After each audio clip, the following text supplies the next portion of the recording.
So we have started with the thermodynamics. We have studied the first law of thermodynamics in last lecture.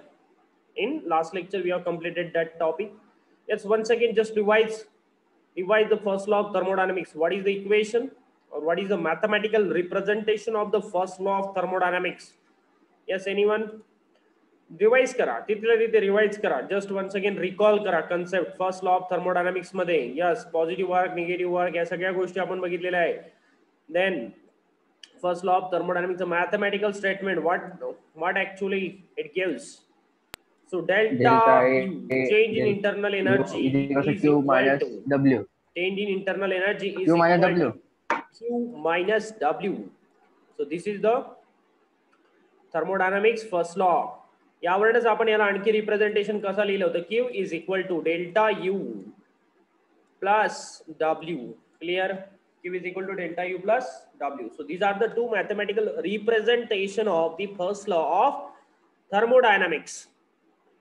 Now we have to solve one numerical on this topic, the first law of thermodynamics. याच्यावर एक numerical solve करूया.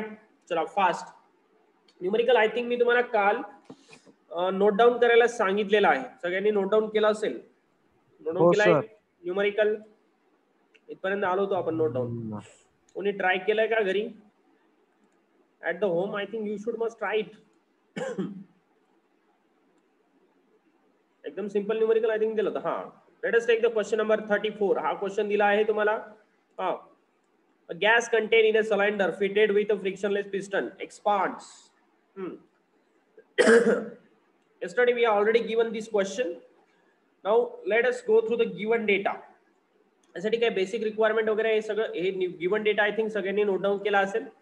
तर direct white बोर्डवर येऊया आणि हा numerical solve करूया one by one सगळ्यांनी. ओके, काय काय लागणार सोल्युशनच्या वेळेला? लॉक टेबल तर असेल तर वेल अँड गुड राहील सोबत. ओके, त्याच्यानंतर नोटबुक पेन तर आहे. चला सॉल्व्ह करून घेऊया. हा, बाउंड सॉल्व्ह करायचं नाहीये, separate one by one solve करायचं सगळ्यांनी सोबत. चला, so first of all note down the given data. काय काय नोट डाऊन केलंय गिवन डेटा मध्ये तुम्ही? Given data. Yes, first given काय दिलाय तुम्हाला? चला बोला. Thermodynamics. A gas contain in a cylinder. एक सिलेंडर दिलेला आहे, पिस्टन सिलेंडर अरेंजमेंट असेल. आता इथे सिलेंडर ड्रॉ करायची गरज नाही ना, परत असतो तो की सिलेंडर हा एक प्रकारची काहीतरी त्याची पिस्टन सिलेंडर अरेंजमेंट असणार इकडे. ओके,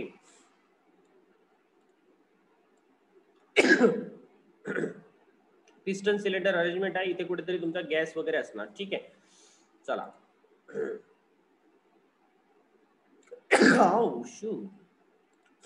सो आहे तुमचा इथे गॅस प्रेझेंट आहे. आपण काय म्हणतो सिस्टम, आणि बाकी सगळं त्याच्यासाठी काय सराउंडिंग. गॅस दिलेला आहे सिलेंडर मध्ये, fitted with frictionless piston. Piston frictionless आहे, मुव्हेबल आहे, म्हणजे it can move. Expands against a constant external pressure. हे हा जो गॅस आहे ना, हा एक्सपांड होतो आहे. कसा एक्सपांड होतोय? Against constant external pressure. Against a constant external pressure, that is P.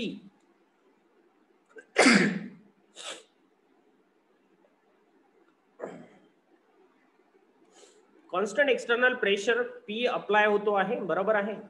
आता पिस्टन कडे या साइड नसणार बरं. ठीक आहे, पिस्टन सिलेंडर अरेंजमेंट हा जो कॉन्स्टंट एक्सटर्नल प्रेशर आहे P, तो असणार आहे atmospheric pressure. What happens against constant external pressure of 1 atmosphere from a volume of 5 liter to a volume of 10 liters. So what actually given to you?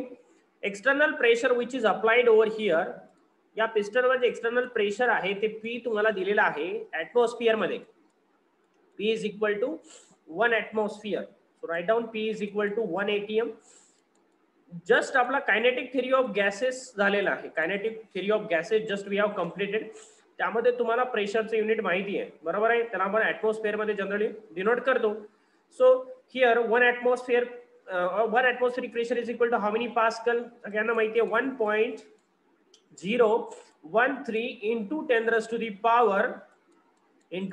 the power 5 pascal. Clear? हे दिलेलं आहे तुम्हाला. 1 atmospheric pressure कुठे असणार आहे? Piston वर असणार आहे. ओके, त्याच्या अगेन्स्ट मध्ये आता हा तुमचा गॅस मॉलिक्युल्स एक्सपांड होतो आहे, बरोबर. नेक्स्ट तुम्हाला काय दिलेलं आहे, against constant external pressure of 1 atmospheric from a volume of 5 litre to a volume of 10 litre. म्हणजे इनिशियल व्हॉल्यूम बघा, व्ही आय किती दिलाय बेटा, 5 लिटर, बरोबर आहे, 5 लिटर दिलेला आहे, 5 litres initial volume. And final volume किती आहे, final volume V F is equal to 10 litre. म्हणजे मला सांगा काय होतं बेटा, आहे व्हॉल्यूम वाढतो आहे, गॅसचा व्हॉल्यूम काय होतोय, वाढतो आहे. म्हणजे हा कुठला फिनॉमिनॉन आहे, याला कुठला फिनॉमिनॉन म्हणतो आपण, एक्सपान्शन. व्हॉल्यूम वाढत आहे म्हणजे याला आपण काय म्हणतो, एक्सपान्शन. व्हॉल्यूम कमी होत असेल तर त्याला आपण काय म्हणतो, कॉम्प्रेशन, बरोबर आहे. इथे व्हॉल्यूम वाढत आहे म्हणजे काय आहे, एक्सपान्शन आहे. Okay, now next final volume पण दिलेला आहे तुम्हाला. In doing so it absorb. मग हा व्हॉल्यूम वाढवण्यासाठी तुम्हाला माहिती आहे, हा हे जे काही गॅस मॉलिक्युल्स प्रेझेंट आहे हे एक्सपान्शनला कधी जाणार, जेव्हा याच्याकडे एनर्जी येणार, बरोबर आहे. तर एनर्जी कधी येणार, जेव्हा आपण बाहेर ना याच्यामध्ये क्यू अमाऊंट ऑफ हीट काय करणार, इन्सर्ट करणार किंवा त्यामध्ये ऍड करणार, तेव्हा त्याच्यामध्ये इंटरनल एनर्जी येणार आणि त्यामुळे ते काय होणार, एक्सपान्शनला जाणार, बरोबर. त्यामुळे हा पिस्टन डिस्प्लेस होणार against a constant atmospheric pressure. बाहेर कुठलं प्रेशर आहे बेटा, ऍटमॉस्फेरिक प्रेशर, ते पण त्यांनी दिलेलं आहे.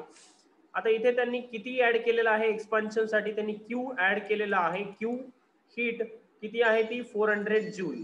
किती आहे, 400 जूल. ओके, आणखी काय दिलेलं आहे तुम्हाला, from its surrounding determine the change in internal energy of the system. These are the given data. You have to find out the internal energy of the system. Internal energy तुम्हाला find out करायची आहे. So note down the to find. चला to find काय आहे, कुठल्याने घेता पेननी, चला. So to find internal energy of the system सगळ्यांनी solve करायचं बेटा, सगळ्यांनी. Change in internal energy delta U find out करायचा आहे. Okay, next directly solution. नाव सोल्युशनला जायच्या आधी कोडी सरांच्या आपला माहिती आहे मेथड काय असतं. First of all check all the given data, सगळा गिवन डेटा चेक करायचा आहे. Then and only then you can proceed further, ठीक है. सो यहाँ पे देखो pascal, okay, pascal is equal to माहिती आहे ना, 1 pascal is equal to newton per 1 newton per metre square. Okay आहे सर, पास्कलला काही प्रॉब्लेम नाही. लिटरला प्रॉब्लेम आहे सर, हा एसआय मध्ये नाहीये, तर याला लिटर मध्ये. म्हणून 10 वेळा केटीजी मध्ये मी सगळ्या टर्म्स पहिले क्लिअर केल्या तुम्हाला. ओके, त्याचे युनिट्स पण कव्हर केले होते. लिटरला आपण मीटर क्यूब मध्ये कसं लिहितो बेटा, 5 into 10⁻³ मीटर क्यूब. त्यामुळे कायनेटिक थेरी नंतर थर्मोडायनामिक्स आला. Okay, so 5 into 10⁻³ metre cube. लिटरचं कन्वर्जन कशामध्ये केलं, मीटर क्यूब मध्ये. कसं होतं, 1 litre is equal to 10⁻³ metre cube. इकडे किती आहे बेटा, 10. 10 into 10⁻³ मीटर क्यूब. म्हणजे बेटा किती राहिले, हा कोणी इच्छा इथं कोण सांगेल का, 10⁻³ आहे, हा 10 आहे. म्हणजे याला मी काय लिहू शकतो, कोणीतरी असेल, बरोबर आहे, कोणीतरी सांगेल काय लिहू शकणार, 10⁻² मीटर -2 सर, 10⁻². जेवढं इथे म्हणजे सिम्प्लिफाईड करता येईल तेवढं सिम्प्लिफाईड इनिशियल स्टेजलाच करून घ्यायचं. आता आलं काय तुमचं सोल्युशन. सोल्युशन, चला सोल्युशन बघा. सोल्युशन मध्ये सोल्युशन सोल्युशन सोल्युशन काय फाइंड आउट करायचं बेटा तुम्हाला, काय फाइंड आउट करायचं आहे, डेल्टा यू. फॉर्म्युला तर माहिती आहे, म्हणजे first law of thermodynamics use करायचा आहे. फॉर्म्युला माहिती आहे सगळ्यांना. So we know that WKT. Yes, काय माहिती आहे आपल्याला, पहिल्यांदा जे माहिती आहे, कारण ज्या फॉर्म्युल्याला मार्क्स असतात ना, सो माझ्याकडे नाही, तिकडे बोर्डाला, ठीक आहे. डेल्टा यू, व्ही दिसतोय ना, सॉरी हा व्ही दिसतोय पण हा डेल्टा यू आहे, ठीक आहे. छोटासा काढला त्यामुळे तसा आला. Delta U is equal to काय बेटा, formula Q minus W. Clear, हा फॉर्म्युला आहे. आता generally most of the case मध्ये याला लक्षात ठेवा, हा मॉड मध्ये इन्सर्ट का बरं केलं जातं, कारण इथे आपण मॅग्निट्यूड घेणार. काय घेणार, मॅग्निट्यूड घेणार फॉर्म्युल्यामध्ये. म्हणजे मोस्ट ऑफ द केस मध्ये दाखवतात, म्हणजे फक्त आपण इथे व्हॅल्यू कन्सिडर करणार आहोत, ठीक आहे. डायरेक्शन, तर डायरेक्शन साठी साइन कन्व्हेन्शन जे आहेत ते आपण ऍज इट इज सांगितलेलं आहे. डेल्टा यूचे काल मी तुम्हाला एक टेबल दाखवलेला आहे, त्याचे साइन कन्व्हेन्शन त्याच्यानुसार घ्यायचे असतात किंवा याच्यावरनं पण कळून जातं. Okay, so delta is equal to Q minus W किंवा सिंपल क्यू मायनस डब्ल्यू लिहिलं तरी काहीही प्रॉब्लेम नाहीये. हा फक्त मॉडच्या फॉर्मॅट मध्ये लिहिला, म्हणजे फक्त मॅग्निट्यूड कन्सिडर करतोय. नेक्स्ट मला सांगा वर्क डनचा फॉर्म्युला तर सगळ्यांना माहिती आहे बेटा. ओके, वी नो दॅट दोन फॉर्म्युलेस लिहून टाकूया ना. सो वर्क डनचा फॉर्म्युला काय बेटा, work done is equal to what, P delta V. अरे पी डेल्टा व्ही आहे ना, लिहिला ना. पी डेल्टा व्ही म्हणजे काय असतं बेटा, final volume minus initial volume. हे पण झालेलं आहे, म्हणून सगळ्या कन्सेप्ट आधी कव्हर केल्या आहे. बरोबर, याच्यासाठी ऑलरेडी प्रोव्हाइड केलेलं आहे, नसेल तर वरती लेक्चर प्रोव्हाइड केलेलं आहे वर्क डन बाय सिस्टम काय असतं तर, त्यामध्ये आपण हा फॉर्म्युला पण डिराईव्ह केलेला आहे वर्क डनचा. हो सर. दोन्ही फॉर्म्युल्यावरनं आता डेल्टा यू फाइंड आउट करायचा आहे. तो पहिल्यांदा मला सांगा वर्क डन कॅल्क्युलेट करावा लागेल, सरला ऐकू जात नाही रे, करून तुम्हाला डेल्टा यू निघेल. क्लिअर. चला पहिल्यांदा वर्क डन कॅल्क्युलेट करा. प्रेशर दिलेला आहे 1.013 into 10 raised to the power 5. 1.013 into 10 raised to the power 5. ठीक आहे, ओके. नेक्स्ट फायनल व्हॉल्यूम किती आहे बेटा, फायनल व्हॉल्यूम किती दिलेला आहे तुम्हाला, इनिशियल 5 आहे आणि फायनल आहे 10. बरोबर. So 10 into 10 raised to the power -3. या दिला 10 raised to the power 2 sir. 10 raised to the power -2 च्याच फॉर्मॅट मध्ये लिहूया. ऐकू जात नाही रे, इरेज करूया म्हणजे आपल्याला बाहेर काढायला बरं पडेल त्याला. ठीक आहे, ब्रॅकेटच्या. सो इथे काय येणार बेटा, 10 फायनल व्हॉल्यूम किती आहे, 10 into 10 raised to the power -3. ठीक आहे, 10 into 10 raised to the power -3 minus initial volume किती आहे, 5 into 10 raised to the power -3 initial volume. Clear. So work done is equal to काय, चार्ट्स मध्ये काय चालू आहे तुमचं. Sir if you are not able to teach please take a break and teach. No, not an issue. Yes sir, good. Okay. So 1.013. Yes sir, 1.013 into 10 raised to the power 5. So 1.013 into 10 raised to the power 5. चला काय ना 10 raised to the power 3. का बरं मी in details घेतो आहे, तुम्हाला method understanding झाली पाहिजे. How to solve the problems. This is also one of the art of solving the problems. You have to build up that skill to solve the problems. So 10 raised to the power -3, 10 raised to the power इथं पण काय -3 आहे. Sorry इथे -3 लिहिण्यात नाही. 10 raised to the power -3, 10 raised to the power -3 काय येणार ब्रॅकेटच्या बाहेर. ओके, आतमध्ये काय राहील बेटा, 10 - 5 म्हणजे काय राहणार 5. 1 by 1 कॉन्सन्ट्रेशन, पूर्ण फोकस लेक्चर मध्ये. So W is equal to, चला वर्क डन हो का. आता बघा 5 into 1.013. मला सांगा इथे कुठे लॉक टेबल वापरायची गरज आहे का, काहीच गरज नाही लॉक टेबल वापरायची. 5 into 1.013 मल्टिप्लिकेशन करा. ओके, किती येतं बेटा 5. हे हाय मल्टिप्लिकेशन, अरे दिसतंय का, दिसत नाहीये, दिसतंय ना, हे मल्टिप्लिकेशन. हा 5 आणि हा 1.013 मल्टिप्लिकेशन करा. 5 च्या टर्म्स मध्ये तुम्हाला काहीतरी आन्सर भेटेल. करा मल्टिप्लिकेशन. कमेंट सेक्शन मध्ये सांगा फास्ट, किंवा ओरली सुद्धा सांगू शकता तुम्ही. माइक ऑन केला तर रेकॉर्ड मध्ये तो जाईल. आन्सर सांगा, तुमच्या रेकॉर्डिंग मध्ये राहील ते आन्सर. चला मला ऐकून यायला तरी चालेल. 1.013 into 5 किती बेटा, 5.065 आला आन्सर. Okay, very good. 5.065. याला काय लॉक टेबल लावायची गरज आहे का, नाही. 5.065 into, ठीक आहे, into 10 raised to the power 5 आणि 10 raised to the power -3 म्हणजे किती येणार, 10 raised to the power 2. Okay, 10 raised to the power 2 हे आलाय तुमचा आन्सर. बरोबर. वर्क डन जसं इथे Q जूल मध्ये दिलेला आहे, Q हीट जूल मध्ये दिलेली आहे, वर्क डन पण जूल मध्येच असणार. बरोबर आहे, कारण तुम्ही सगळे SI युनिट वापरून सॉल्व्ह केलेला आहे. So 10 raised to the power 2 याला व्यवस्थित सॉल्व्ह करूया. W इज इक्वल टू, चला 2 नी काय होणार, डेसिमल शिफ्ट होणार 0 आणि नंतर 6 कडे जाणार, म्हणजे किती राहणार 506.5. बरोबर आहे, पॉइंट इथे पाहिजे 506.5 joule. It is the work done. It is the work done. 506.5 it is the work done. Work done भेटलेला आहे आपल्याला. आता हा वर्क डन मिळालेला आहे, त्यांनी Q दिलेला आहे, या फॉर्म्युल्यामध्ये पुट करावं लागेल. क्लिअर. याला याच्यामध्ये पुट करावं लागेल, याला पण याच्यामध्ये पुट करावं लागेल. ठीक आहे, तुम्हाला आन्सर भेटेल. क्लिअर. नोट डाऊन करताय, take the screenshot. Also, it is available after the lecture on YouTube. So don't worry about that things. But understanding that's important. Clear इथपर्यंत? आयुष करूया. इकडे erase करू. म्यूट कर अनम्यूट या पोर्शन. पुट करा दोन्ही values put करा. Yes, sir. First law of thermodynamics use केलेला है अपन for solving this particular problem. हाँ चलो बताओ बच्चों क्या हुआ. डेल्टा यू क्या आएगा? इससे लिखेंगे. चलो delta U is equal to directly put substituting the values. एक बार फॉर्मूला लिखने के बाद में फॉर्मूला लिखने की जरूरत नहीं है. फाइनल पेपर में भी तुमको पता है तो अब तुम डायरेक्टली फॉर्मूले में वैल्यू पुट कर सकते हो. वहां पे भी तुम्हारा टाइम कंज्यूम होना चाहिए. Don't waste your time. So आप फॉर्मूला तो पता है ना, तो क्यू और पुट करो. क्यू कितना है बेटा? क्यू है तुम्हारा, क्यू कितना है? अरे क्यू कितना है? 400 जूल बराबर है. So 400 minus work done 506.5. Log table लावायची गरज आहे का? काहीच गरज नाही. इझिली करू शकता. सरळ समजतं की 506.5 it is the greater value than 400. Then definitely the delta U will be a negative value भेटणार. So tell me the answer fast.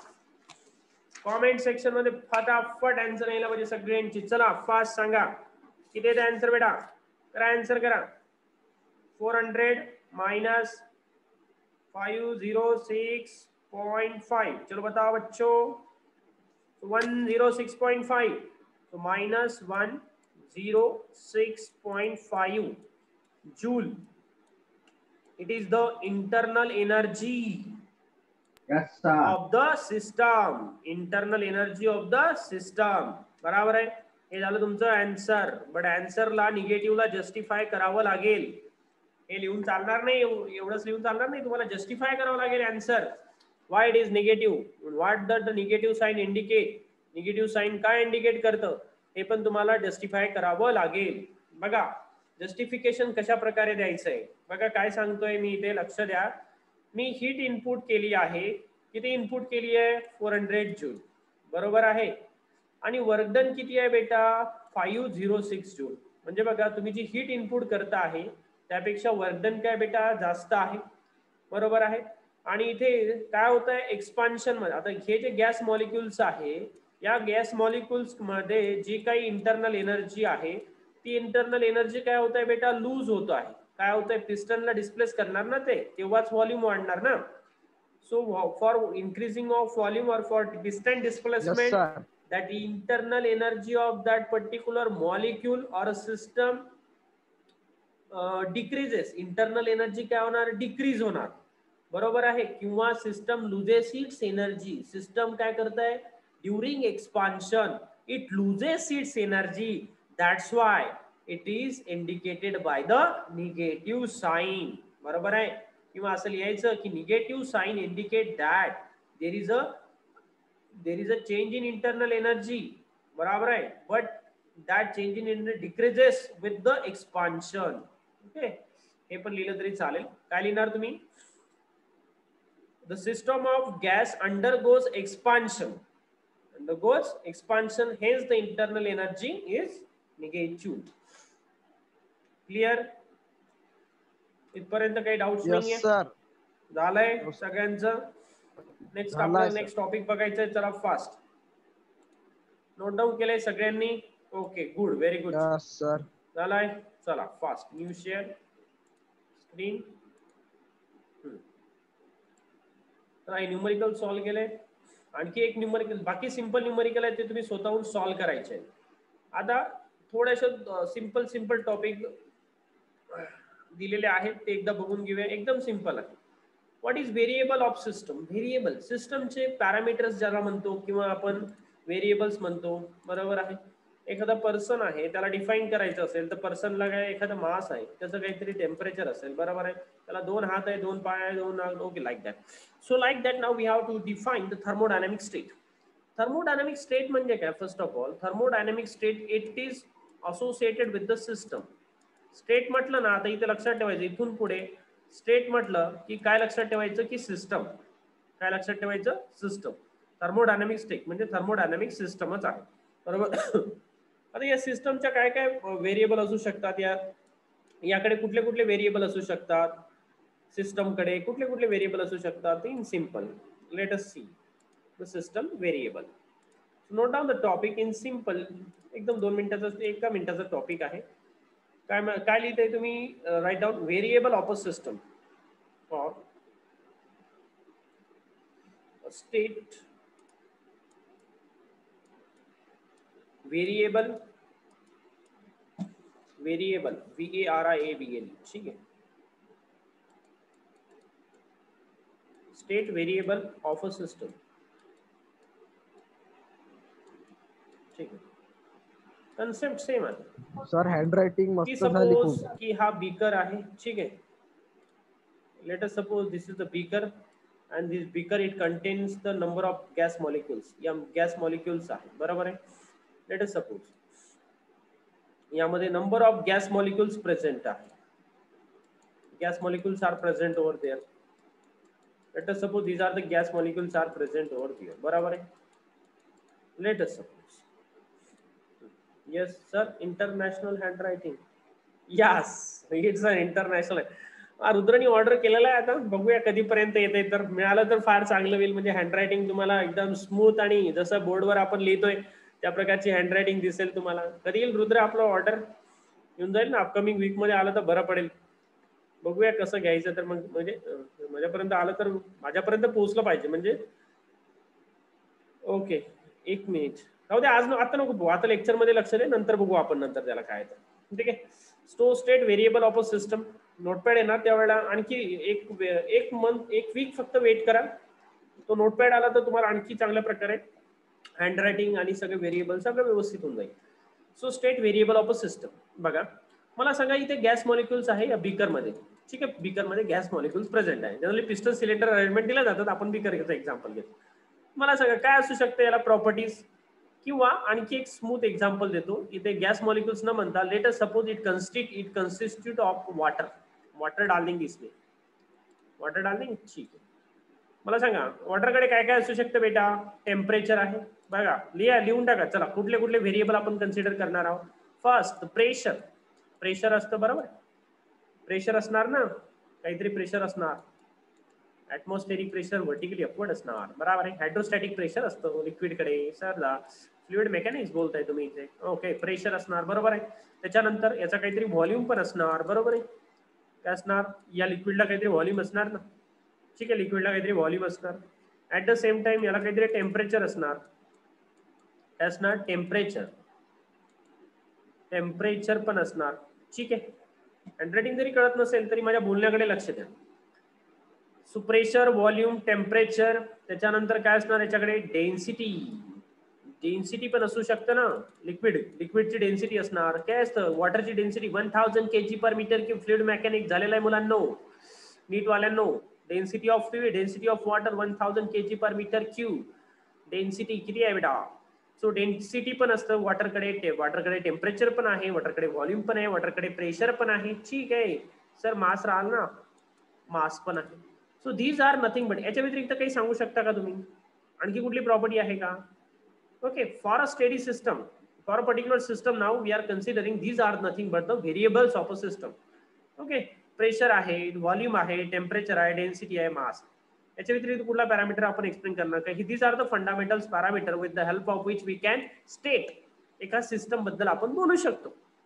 So note down these are the, बस एवढंच आहे याच्यामध्ये, state variable of a system. So these are the variable pressure, volume, temperature, density and mass.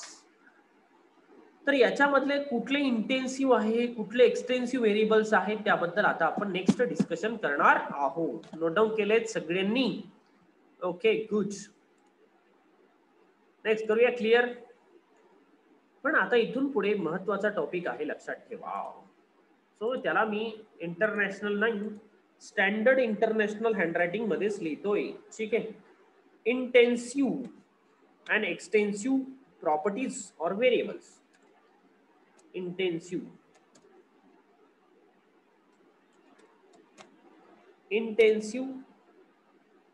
Variable. पहिल्यांदा intensive study करूया. ठीक आहे, intensive variable. Note down the topic intensive variable. आता हे व्हेरिएबल कुठले आहेत? आता तुम्ही 5 व्हेरिएबल स्टडी केलेले आहेत. कुठले कुठले व्हेरिएबल्स आहेत? चला बोला, कुठले कुठले व्हेरिएबल्स आहे इकडे लिहितोय मी. चला, कुठले कुठले आतापर्यंत व्हेरिएबल स्टडी केले तुम्ही? प्रेशर, व्हॉल्यूम, कुठले कुठले टेम्परेचर, व्हेरिएबल आहे? डेन्सिटी, प्रेशर, मास. फास्ट मध्ये सांगून द्या. प्रेशर आहे, त्यानंतर कुठला व्हेरिएबल आहे बेटा? व्हॉल्यूम. मास, व्हॉल्यूम, टेम्परेचर, त्यानंतर डेन्सिटी, कुठला व्हेरिएबल आहे मास. बेटा? प्रेशर झाला, व्हॉल्यूम झाला, त्यानंतर टेम्परेचर, त्यानंतर कुठला व्हेरिएबल आहे? दूध, डेन्सिटी. बरोबर आहे. त्याच्यानंतर कुठला व्हेरिएबल आहे बेटा? Mass. So pressure, volume, temperature, density आणि mass. This are the fundamental variables. याला आणखी काय याला आणखी काय समजतं म्हटलं माहिती आहे? लक्षात ठेवा, याला आणखी एक वर्ड पण आहे. यालाच काय म्हटलं जातं बेटा? प्रॉपर्टी ऑफ सिस्टम पण म्हटलं जातं. These particular fundamental variables are called as property of system. त्या म्हटलं त्याला प्रॉपर्टीज आहेत त्या. प्रॉपर्टी व्हेरिएबललाच प्रॉपर्टीज म्हटलं जातं. PROPERTIES, प्रॉपर्टीज किंवा property of system. Property of system. ठीक आहे.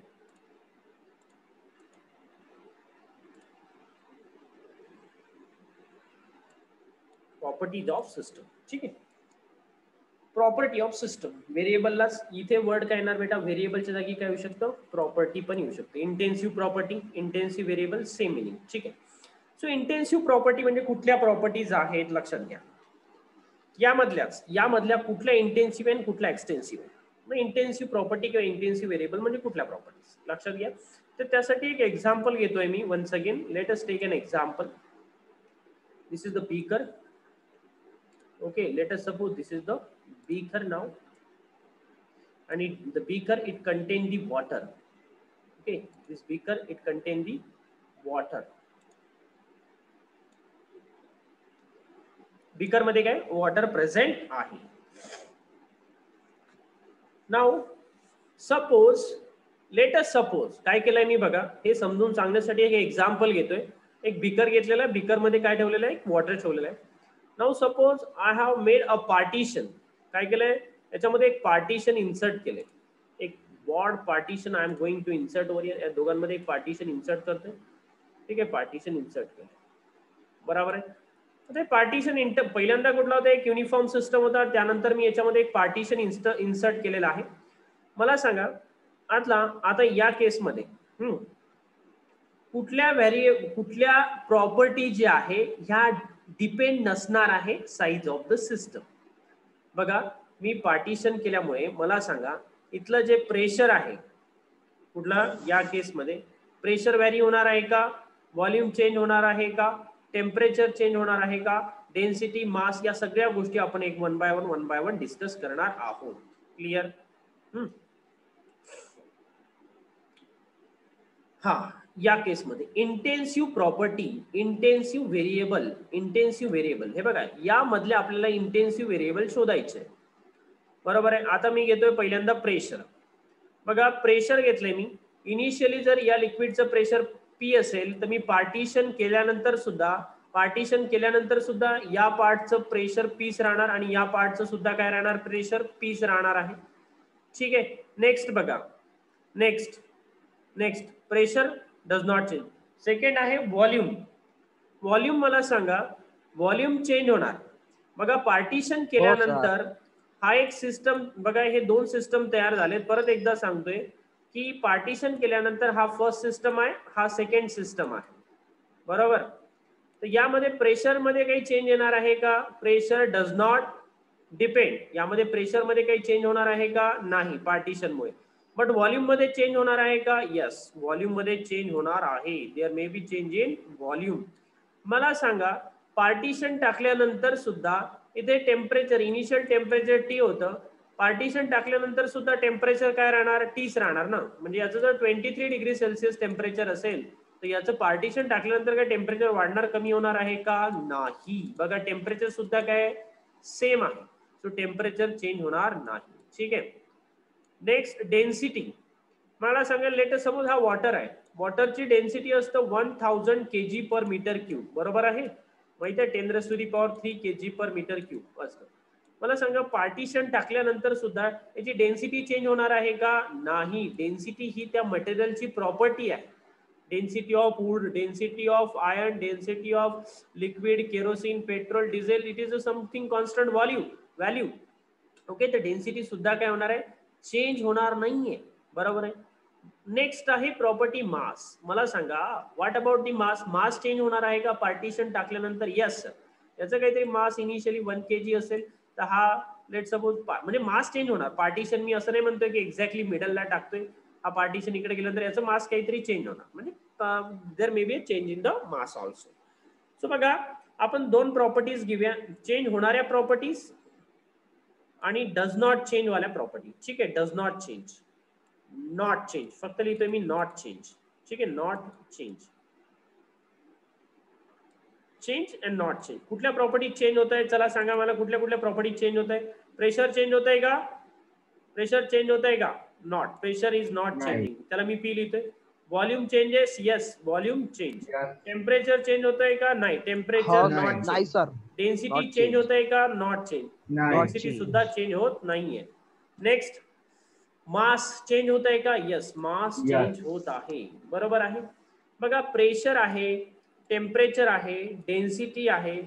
These properties are not depend on the size of the system. ह्या ज्या प्रॉपर्टी आहे बघा, प्रेशर झालं, टेम्परेचर झालं किंवा डेन्सिटी झाली, ह्या प्रॉपर्टी मला सांगा या सिस्टमच्या साईजवर डिपेंड आहे का? नाही. सिस्टमची साईज स्मॉल असो वा सिस्टमची साईज बिगर असो, त्यावर ह्या प्रॉपर्टी डिपेंड नसणार. छोटा जरी सिस्टम असला तरी तेवढंच प्रेशर असणार, त्यापेक्षा बिगर सिस्टम असला तरी तेवढंच प्रेशर असणार. छोटा सिस्टम असला टेम्परेचर सेम, बिगर असेल तरी all these properties will remain same. Okay, so these particular properties like pressure, temperature, density, these properties does not depend on the size of system. बघा, these properties which does not depend on the size of the system. काय म्हणतोय बघा मी, does not depend on the size of system. त्या प्रॉपर्टीजला काय म्हटलं जातं? Intensive property और intensive variable. काय म्हटलं जातं? इंटेन्सिव्ह प्रॉपर्टी और इंटेन्सिव्ह व्हेरिएबल. द प्रॉपर्टीज, आता बघा इथे डज नॉट चेंज, त्यालाच म्हणतो मी इंडिपेंडंट. एक वर्ड वापरतोय बघा मी. The properties which does not depend or independent on the size of the system, that properties are called as intensive property. Note down करा लागेल the definition. Note down करा definition. The properties independent on size of the system, independent on the size of the system, are called as intensive properties किंवा intensive variable. Or मध्ये लिहू शकता intensive variable. Clear? मग change होणाऱ्या property कुठल्या आहे? Volume आहे, मास आहे. व्हॉल्यूम आहे, मास आहे. ठीक आहे. या प्रॉपर्टीज कशा आहे बेटा?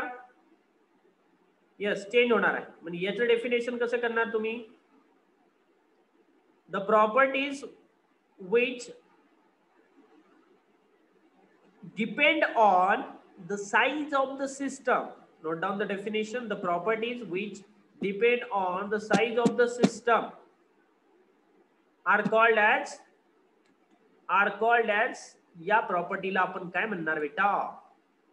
Extensive property. काय म्हणणार? Extensive, EXTENSIVE, extensive property. International handwriting. ठीक आहे. Extensive property. ठीक आहे. सो एक्सटेन्सिव्ह प्रॉपर्टी म्हणजे काय असणार? The properties which depend on size of the system. सिस्टमच्या साईजवर डिपेंड आहे. बघा व्हॉल्यूम आहे ना साईजवर डिपेंड, मास आहे साईजवर सिस्टम. सिस्टमची साईज वाढली, मास वाढला, व्हॉल्यूम वाढला. ठीक आहे. बट प्रेशर आहे का? इनिशियल प्रेशर आहे आणि सपोज याचा व्हॉल्यूम वाढला आणि प्रेशर चेंज होणार का? नाही चेंज होणार. टेम्परेचर चेंज होणार का? नाही चेंज होणार. डेन्सिटी चेंज होणार? नाही चेंज होणार. ठीक आहे. So it means that these are the properties. Yes, yes, वेगळे वेगळे सिस्टम आहेत सर. हो, वेगवेगळे सिस्टम आहे. हा, हा एक सिस्टम आहे, हा एक सिस्टम आहे. क्लिअर? सो एक्सटेन्सिव्ह कळलेला आहे आणि इंटेन्सिव्ह कळलेला आहे. रिवाइज करून घेऊया परत एकदा. नोटबुक मध्ये वेगळी, नोट्स मध्ये वेगळी लँग्वेज वापरली. मी वेगळ्या लँग्वेज मध्ये सांगितलंय तुम्हाला. बघा काय म्हटलं, properties which independent on the size of the system are called as intensive property.